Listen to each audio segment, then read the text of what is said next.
बिस्मिल्लाहिर्रहमानिर्रहीम। ख़ातिन हज़रात अस्सलाम वालेकुम। हमें मोहब्बत करना अच्छा लगता है और मोहब्बत करने से ज़्यादा उसका ज़िक्र करना भी अच्छा लगता है।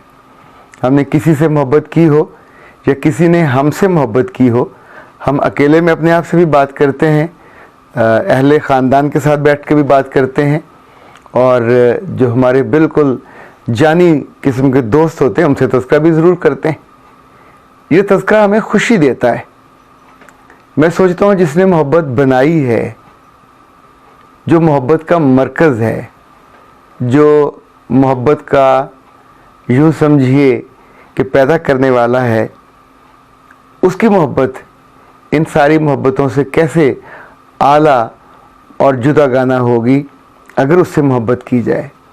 वो अपनी किताब में, कुरान पाक में खुद ये फरमाता है कि जब तुम आपस में बैठो तो मेरा ज़िक्र करो पूरी मोहब्बत के साथ, जैसे तुम अपने वालिदैन का ज़िक्र करते हो, अपने ख़ानदान का ज़िक्र करते हो, बल्कि इतना ज़िक्र करो इतनी मोहब्बत के साथ कि तुम्हारे आबाओ अजदाद का जो ज़िक्र है वो उससे कम हो जाए। ये वही खुदा है जिसने हमें हज़रत मोहम्मद सल्लल्लाहु अलैहि वसल्लम से मोहब्बत के लिए फरमाया, और हज़रत मोहम्मद सल्लल्लाहु अलैहि वसल्लम वो हैं जिन्होंने अल्लाह से मोहब्बत के लिए हमें रास्ता दिखाया। अच्छा, हमारी मोहब्बतों का अजीब मामला है। हम अदाकारों से कर लेंगे, अफसाना निगारों से कर लेंगे, अपने दोस्तों से कर लेंगे, हर लड़कियों से मोहब्बत, लड़कों से मोहब्बत, जानवरों से मोहब्बत, हम सबका तज़किरा करते हैं, पर अपने बच्चों के साथ बैठ के हम अपने रब की मोहब्बत का तज़किरा नहीं करते। इसी वजह से हमें जो शिकायत होती है अपने बच्चों से, जब वो बड़े हो जाते हैं तब भी, देखिए जो सोर्स है जब उसका जिक्र नहीं करेंगे तो उसकी कई बातें भी दिल में जगह नहीं बना पाएंगी। वो जो बाइंडिंग बनती है, वो जो जोड़ती है, अल्लाह के रसूल ने क्या खूबसूरत बात कही थी, छोटी सी है पर क्या बात है। कहा जिसने हमारे छोटों से मोहब्बत ना की और हमारे बड़ों की इज्जत ना की वो हमसे नहीं है। आप अंदाज़ा कीजिए कि छोटी बात नहीं है, जो बहुत बड़ा क्राइटेरिया और बड़ा सख्त क्राइटेरिया है। नबी सल्लल्लाहु अलैहि वसल्लम बच्चों से बहुत मोहब्बत करते थे। एक दफ़ा एक सहाबी ने उनसे कहा, या रसूलल्लाह, ये आपके दिल में बच्चों के लिए मोहब्बत कहाँ से आती है? आप उन्हें प्यार भी करते हैं, उन पर शफ़क़त भी करते हैं। मेरे 10 बच्चे हैं पर मुझे तो उन पर प्यार नहीं आता। आपने उसकी तरफ देखा और कहा कि तेरे पास दिल नहीं है, तू रब से अपने लिए दिल मांग ताकि तेरे दिल में बच्चों की मोहब्बत पैदा हो। खातिन हज़रात, कभी गौर कीजिए, जब आपको अल्लाह के घर जाने का इत्तेफाक होता है तो किस कदर मोहब्बत की शिद्दत से एहसास होता है। एक मौके पे हज़रत उमर फ़ारूक तवाफ़ कर रहे थे तो हिजर अस्वद के पास जाकर रुक गए और कहा कि अब पत्थर, तू एक पत्थर है, तुझे हम पत्थर ही जानते। अगर हज़रत मोहम्मद सल्लल्लाहु अलैहि वसल्लम ने हमको ये ना बताया होता कि तू जन्नत से आया है, उनके कहने की वजह से हम तुझसे मोहब्बत करते हैं। आप सोचिए कि जो उम्मत, जो लोग हज़रत मोहम्मद सल्लल्लाहु अलैहि वसल्लम के कहने से पत्थर से मोहब्बत करने लग जाएं, तो वो तो ज़िंदा लोगों से मोहब्बत का भी दर्स देते हैं। वो जो कहते हैं कि अगर तुमने मुझे तलाश करना हो तो अपने गरीब लोगों में ढूंढो, मैं तुम्हें वहाँ मिलूँगा। हम अभी उस जिक्र कर रहे थे उस सहाबी का जिनके 10 बच्चे थे। अच्छा, उसी मौके पे एक और सहाबी वहाँ बैठे थे जिन्होंने कहा, या रसूलल्लाह, इस्लाम लाने से पहले मेरा आलम ये था कि मैं अपने कबीले के प्रेशर की वजह से जो सोचता था कि जो बच्चियां हैं इनसे मोहब्बत नहीं करनी चाहिए।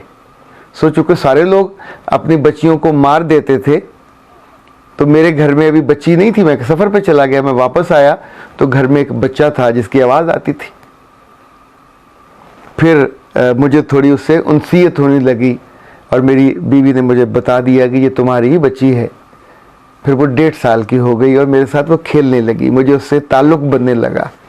फिर पता नहीं क्या हुआ, लोगों को इल्म हो गया कि मेरे घर में बेटी है, मेरे घर में लड़की है, तो उन्होंने मुझे आकर शर्मिंदा करना शुरू किया कि तू कैसा अरब है, तेरे घर में लड़की है, जिंदा है, पल रही है, और तूने उसको अभी तक नहीं मारा। कहा 1 दफ़ा लोग आए, 2 दफ़ा आए, 3 दफ़ा आए, फिर मुझसे उनका प्रेशर बर्दाश्त नहीं हुआ और एक रोज़ मैं अपनी बेटी को लेके साथ चला और मेरे साथ वो खेलती, अटकेलियाँ करती, साथ चली। हम जंगल में पहुँचे तो मैंने एक गड्ढा खोदना शुरू किया और वो मेरे साथ उस खुदाई में वो शरीक हो गए। वो अपने नन्हे मुन्ने हाथों से मिट्टी निकालती, खोती, खोते खोते इतना हुआ कि मैंने उस बच्ची को उसके अंदर खड़ा किया और देखा तो अभी वो कम था। फिर उसको और खोदा, फिर उस बच्ची को मैंने उसके अंदर खड़ा किया, फिर उसके पैरों पर मिट्टी डाली, फिर उसकी घुटनों तक मिट्टी आई, फिर उसके यहाँ मिट्टी आनी शुरू हुई। जब उसके कंधों तक मिट्टी पहुंची तो वो रोने लगी। उस बच्ची ने रोते हुए कहा, अब्बा मुझे दर्द होती है, मुझे तकलीफ़ होती है, मुझ पे मिट्टी न डालो। पर उस वक्त उस सहाबी ने कहा कि मुझ पे ऐसा वो तारी था, वो जो लोगों का खौफ था कि मैं उसको हर सूरत में मार देना चाहता था।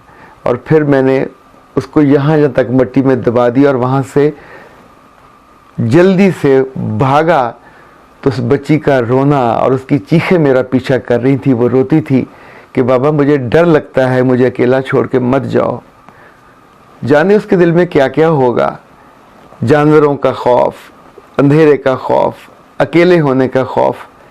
जिस लम्हे वो अपनी बेटी से उसको याद करने का, इस ज़्यादती और जुल्म का जिक्र कर रहे थे, आज़ू सल्लल्लाहु अलैहि वसल्लम की आंखों से टप टप आंसू बह रहे थे। आप इतने दुखी हुए कि आपने उसको अपनी महफिल से उठा दिया। आप सोचिए कि वो मेहरबान शख्स जो हालत कुफ्र में की गई एक गलती और गुनाह के तज़किरे से इतना दुखी हो जाता हो, और जो इंसानों पे और अपने बच्चों पे मोहब्बत वाजिब करता हो, उसके मानने वाले अपने जैसे लोगों को कभी मारने लगे, कभी उन पे जुल्म करने लगे, चाहे उनकी मोहब्बत के नाम पे, चाहे किसी और अकीदत के नाम पे, तो उन्हें कैसा लगता होगा। उस लम्हे जब जब कोई जालिम आदमी ज़्यादती करता है तो एक लम्हे को वो सोच के देखे कि वो अल्लाह के लिए और अल्लाह के रसूल के लिए उनके गज़ब को दावत देने का बायस बनता है। ये ज़ात जिसे रब मोहब्बत करता है, मोहब्बत का सिंबल थी। उम्र भर उन्होंने लोगों को जोड़ा, उम्र भर लोगों को उन्होंने अपने रब से जोड़ा। जब तक वो ज़िंदा रहे, लोगों को अपलिफ्ट करते रहे, लोगों की रूह की सफाई करते रहे, उनकी रूहों को धोते रहे, उनके दिलों को जोड़ते रहे, उनकी दुश्मनियाँ कम करते रहे, उनके ज़र्फ़ बढ़ाते रहे और उनके अंदर वो कुव्वत पैदा करते रहे जो उन्हें अपने हकीकी रब से जोड़े, उसका शुक्रगुजार बनाए और उसकी कही बातों को ढूंढे और उसकी खुशियों को ढूंढे, ताकि उनके अंदर वो जो मोहब्बत की डोरी है वो इतनी मजबूत हो जाए कि बिन देखे रब को मानते हुए वो अपनी ज़ात को बेहतर कर पाएँ, अपने बच्चों को बेहतर कर पाएँ, अपने दफ्तरों को, अपनी सोसाइटी को बेहतर कर पाएँ। जब जब हमारी ये मोहब्बत कमज़ोर होती है अपने रब से, अपने रसूल से, तो सोचिए हमारी ज़िंदगी से बरकत उड़ जाती है। अब तो ये भी होने लगा है कि हमें अल्लाह के रसूल रबीउल अव्वल में जाके याद आते हैं। जैसे यूरोप और अमेरिका में लोगों ने दिन रखे हुए हैं याद करने को, माँओं को और बापों को और रिश्तों को और एक एक काम को। तो क्या हम पे भी वो वक्त आ गया है कि हमें भी 12 रबीउल अव्वल ही चाहिए एक दिन याद करने के लिए? और वो भी हमारा ज़्यादा फोकस ये होता है कि हमारी गलियां, हमारे घर कुमकुमों से, रोशनियों से, बिजली से चमकने लगे। मेरा दिली जो आरजू है वो तो ये है कि हमारे दिल चमके, वहाँ रोशनी हो मोहब्बत की, अपने रसूल से मोहब्बत की और उनकी मोहब्बत के साथ जुड़ी हुई अपने अल्लाह से मोहब्बत की, जो हमें इंसानों पे मेहरबान बना दे, जो हमें अपने बच्चों पे मेहरबान बना दे, जो हमें दूसरों के बच्चों पे मेहरबान बना दे। रब हमारे दिलों को, हमारी ज़िंदगियों को अपनी मोहब्बत से भर दे और हमें सलामती दे। इस मोहब्बत के साथ और आपकी ज़िंदगी में भी सलामती दे इस मोहब्बत के साथ। सलामत रहिए। अस्सलाम वालेकुम।